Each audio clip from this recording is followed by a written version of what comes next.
Hi everyone, আজ আমরা বিকেলে হঠাৎ করে আমরা ভাই ব্রাদার মিলে পিকনিকের আয়োজন করছি।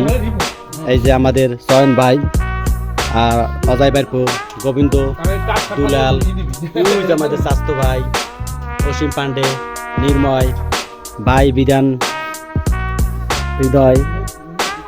আমরা আজ হঠাৎ করে পিকনিক আয়োজন করছি, কিন্তু রান্না অনেক ভালো হয়েছে। আমাদের নতুন পাকুশি আমাদের ভাই চয়ন, সে মাদারীপুর থেকে এসেছে, তার রান্না খেয়ে আমরা সবাই ফিদা, অনেক ভালো রান্না করতে পারে দেখেন বন্ধুরা। আর আমাদের মাঝে বিশ্ব নাই, বাপ্পি নাই, আর ম্যাক্সিমাম যারা আমরা একসাথে চলি সবাই আমাদের এই পিকনিকে উপস্থিত আছে। অনেক অনেক ভালো রান্না হয়েছে আজকে, সবাই খেয়ে ব্যাখ্যা করছে বন্ধুরা।